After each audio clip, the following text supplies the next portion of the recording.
calangaara guud ka sugnee kunidaysu taagneen kuneba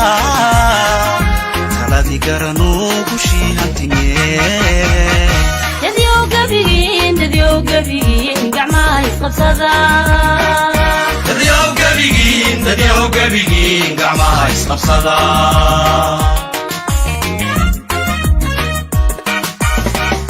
markaan calangaara guud ka sugnee kunidaysu taagneen kuneba taladii garanuu gushii hantimee dadyow gabigiin gacmaha isqabsada dadyow gabigiin gacmaha isqabsada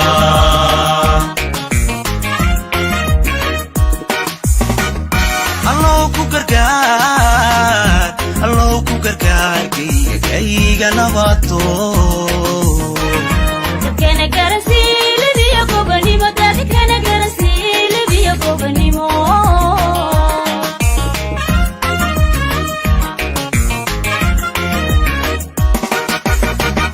allow ku gargaar kayga nabato dadkana garasiilibiyo gobanimo dadkana garasiilibiyo gobanimo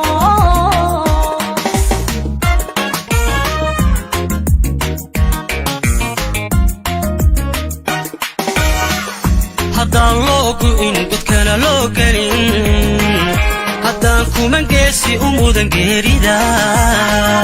haddaan gobanimo guntiga loo xidhaa miyaan guralayn midhaha soo go'ay miyaan guralayn midhaha soo go'ay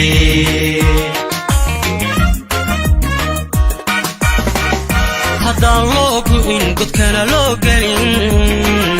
haddaan kuman geesi u mudan geerida haddaan gobanimo guntiga loo xidhaa miyaan guralayn midhaha soo go'ay miyaan guralayn midhaha soo go'ay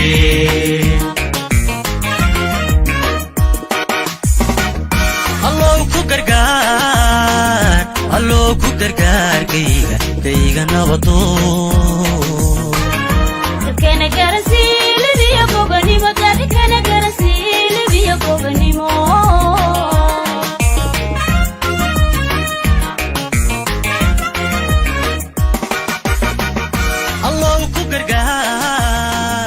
allow ku gargaar kayga nabado بسم الله الرحمن الرحيم الحمد لله رب العالمين والصلاة والسلام على رسول الله وأنود السلام إن بهدينا ورباهنته وحن كلو السلام يا دوينها رير سوماليلاند halkan maanta waxaan rabnaa inaanu idin sheegno waxaanu halkan ku soo dhaweynay oo madaxweynaha imka ka soo baxay wafdi heer sare ah oo uu hogaaminayo wasiirka arimaha dibadda ama khaarijiga ee dalka Eratria iyo la taliyaha madaxweynaha Eratria ayaa halkan maanta inoogu yimi waxa uu yimaadeen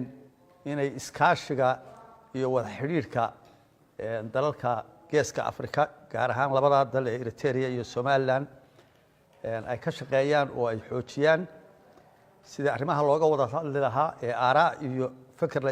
isaga dhaafsan lahaa ayay u yimaadeen si wanaagsan baan anaguna xaggayaga u soo dhaweynay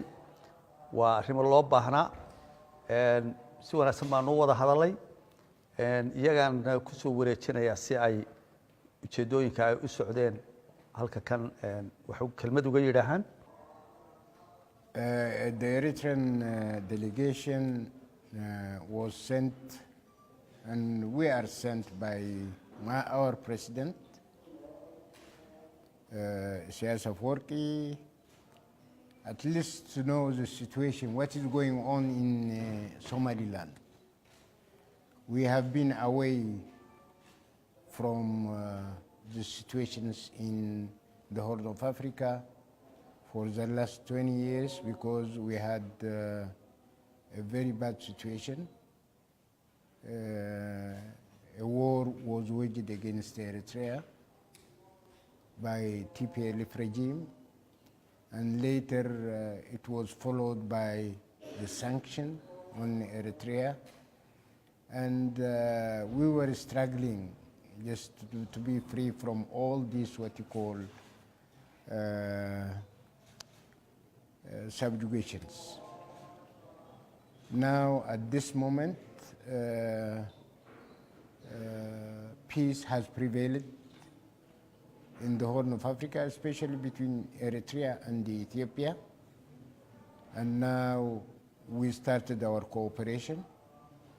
So we said, now we have been away, and now it is time for us to go to Somaliland and look into the situation. And we have a meeting with the president, and we heard his briefing, very interesting, very important. And also we tried also to say that we want to know the situation. So he explained all the political, the social, and the economic situation of the country. And now we will go back, convey what you call the